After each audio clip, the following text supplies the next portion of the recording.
Je le disais, on va parler sport. Oui, sport aujourd'hui pour parler du handball. Handball dames, la coupe s'est tenue ici. La Coupe d'Afrique de Nations dames, 26e édition, s'est tenue ici à Kinshasa, à capitale de la République démocratique du Congo. Une première, c'est vrai que la discipline ne draine pas de monde comme un peu le football, mais Kinshasa a tout de même vibré au rythme de cette compétition pendant plus de 2 semaines. On va en parler ici avec Christian Bokaya qui nous a rejoint. Bonjour et bienvenue à vous. Merci beaucoup Arlette, toujours un plaisir de partager un même plateau avec vous quand je vois une Arlette Boutella qui présente avec beaucoup de dévouement, avec beaucoup d'abnégation, les sports aujourd'hui en politique, partout elle fait bien, ça me régale, ça me réjouit.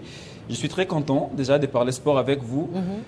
Et voilà, même si je vois sur la thématique, on parle plutôt des interclubs de la CAF, tantôt les bilans. Bon, on va parler sport en général. On va parler sport en général.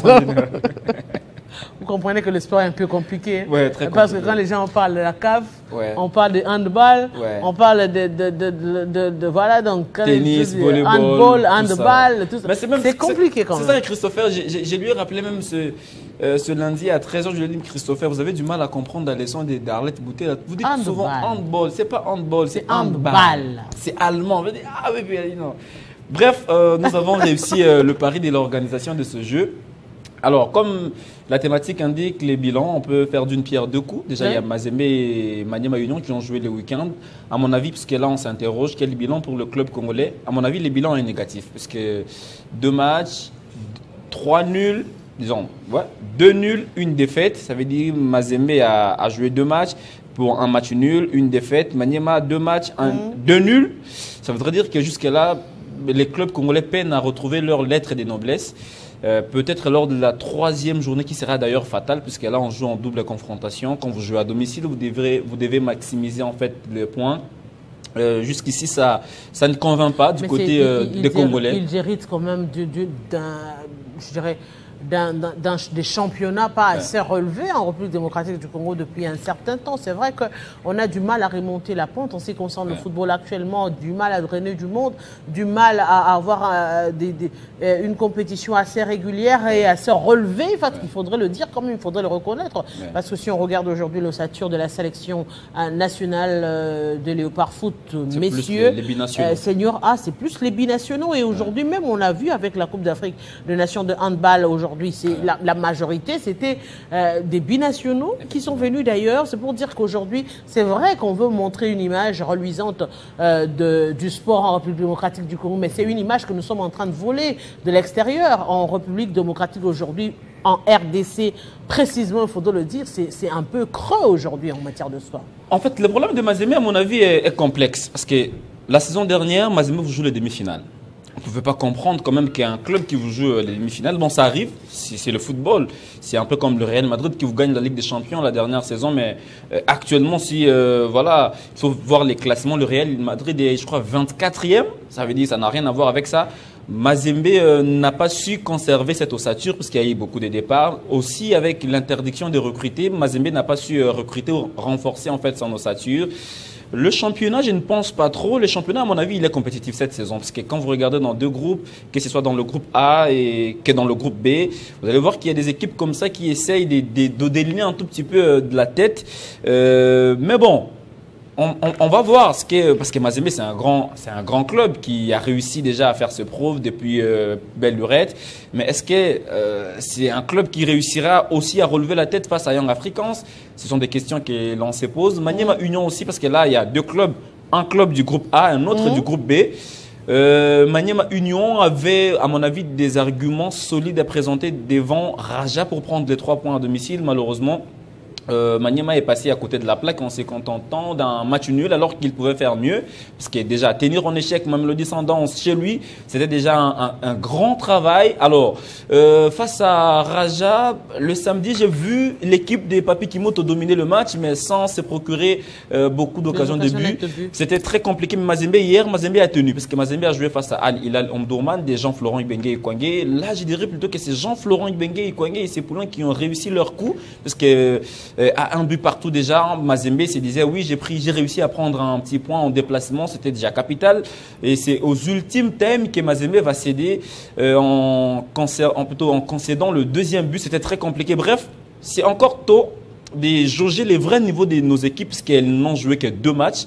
Il reste encore 4 journées à disputer. Attendons voir ce que ça peut aller. Indexer directement le championnat, je dirais que c'est un raccourci assez facile. Bref, ça promet parce que ce sont les deux clubs qui ont réussi à se qualifier en Ligue des Champions. Le championnat cette saison, c'est une situation qu'ils ont héritée des précédentes éditions, avec commençant par 2000, le phénomène Covid qui 2020, a réellement 2020, avec le championnat qui ne s'est joué qu'en une seule manche, et puis beaucoup de légèreté, beaucoup de problèmes au bureau. Exactement. Et aujourd'hui, si on doit relever avec les clubs, c'est vrai qu'aujourd'hui, si on doit parler des clubs, on doit se dire cette touche management dont on venait d'ailleurs de parler avec le précédent invité, a son importance. Parce que comment voulez-vous un club qui, Maniema Union, avant, était considéré comme le cadet de l'ASV Club à un moment donné, un tout petit peu comme Don Bosco, qui peut briller pour Mazembe. Un peu plus pour Mazembe.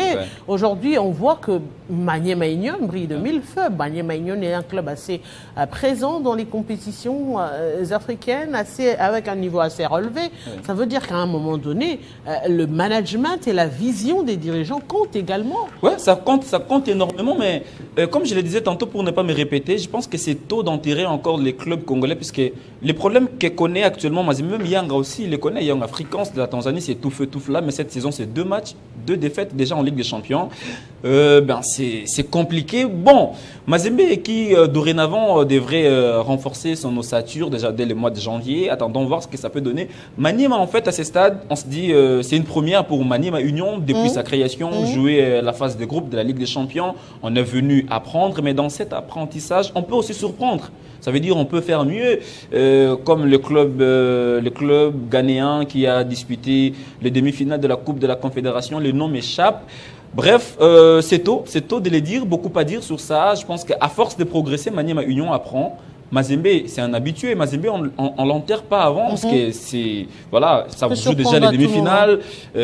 Bref, on attend voir, mais c'est une situation qui arrive aussi à d'autres clubs, dont Young Africans, mais le championnat, le management, dont vous venez d'évoquer, je pense qu'on devrait y penser, y tenir compte pour que prochainement nos clubs puissent aussi, parce que quand on parle de la RDC sur les continents en termes des interclubs pèse, parce que depuis toujours nous réussissons à envoyer 4 ambassadeurs, mais cette fois-ci c'est 2 déjà, en Coupe de la Confédération, que ce soit avec club, que ce soit le Popo, aucun des 2 équipes n'a réussi à franchir la phase des groupes, c'est déjà compliqué, ça devrait nous interpeller, avoir un championnat compétitif, question de préparer ces athlètes-là, avoir en fait des vrais vainqueurs sur terrain, que des résultats fabriqués au bureau.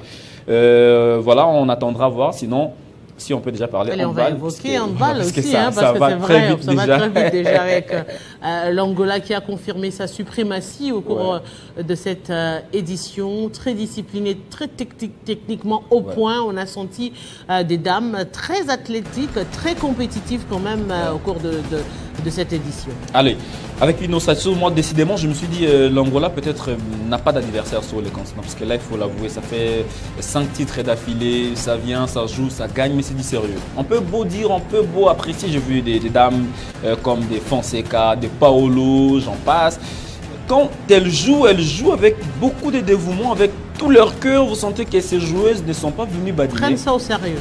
Vraiment, même les budgets mis seulement pour le handball, c'est colossal. Le budget du handball, c'est peut-être les budgets du sport en RDC.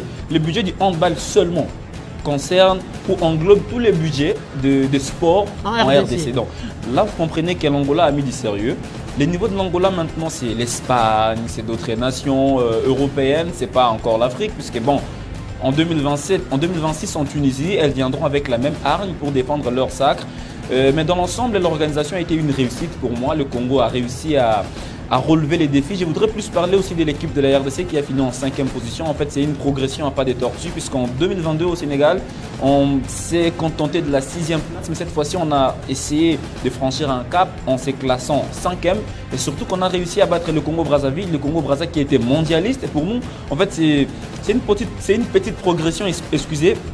avec la génération de moi c'est ça, bon, qui n'a pas ses jambes d'antan, qui ne sera peut-être pas là dans la tanière, mais nous avons découvert des dames comme Cecilia, Vanessa, Leslie et les autres qui prochainement porteront sur leurs épaules cette charge de l'équipe nationale. Mais si on mettait du sérieux, le sérieux c'est pas seulement au niveau de la fédération. Mbayo et son comité peuvent faire quelque chose, mais l'État congolais, à quel point voilà, on peut beau dire, mais il y a une politique. On va le dire quand même, avec ce gymnase, c'est une autre brèche, une autre vision qui peut s'ouvrir pour les compétitions. Or, le football, le volleyball, il y a aussi les sports de combat, le judo, le karaté, où on peut aussi accueillir ce genre de compétitions et donner du plaisir aussi aux Congolais pour explorer autre chose. Et ne soyons pas toujours là que pour organiser, pour accueillir, préparons les équipes. Maintenant que la CAN a pris fin, vous allez voir aucun projet, que ce soit du côté de la fédération, encore moins du côté du ministère des Sports. On sera là pour, voilà, non, nous avons tel événement, nous avons ceci.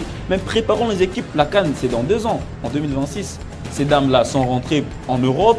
Elles reviendront quand il y aura compétition pour le rassemblement. Mais bref, si on commence à préparer les jeunes équipes au niveau de championnat, mettons du sérieux, ça permettra à ce que nos équipes soient compétitives. C'est vrai qu'on a parlé de handball, mais que ça devrait être le cas pour toutes les disciplines, que ce soit le volleyball, que ce soit le handball, que ce soit la boxe, pour que prochainement le Congo puisse aller de l'avant. Mais bref, dans l'ensemble, nous avons réussi le pari de l'organisation, parce que moi j'étais au gymnase, j'ai vu comment est-ce que les Congolais venaient nombreux soutenir les léopards handball. C'était, moi personnellement, ça m'a marqué. Il y a même ceux qui disaient: ah, mais vous devez monter avec le football. Moi, ma discipline préférée, c'est le handball. Le handball avec beaucoup depuis plus de discipline, il faudra le dire, beaucoup plus de discipline. C'est vrai que beaucoup ne comprenaient pas un peu comment ça se passe et tout. Un jeu très discipliné où il y a moins de disputes sur le terrain, encore de manque de respect au niveau des arbitres. On sent qu'il y a et nous aussi, journalistes, on a beaucoup appris. On a beaucoup appris. Un petit mot, peut-être très vite, il y a les léopards box qui, depuis qu'ils ont fini avec le championnat d'Afrique, ils n'ont rien perçu. Nous avons vu le chef de l'État venir encourager les léopards handball. Ça devrait être autant avec les boxeurs qui n'ont rien reçu, aucune prime, alors qu'ils ont réussi à hisser haut le drapeau de la RDC en gagnant beaucoup de médailles.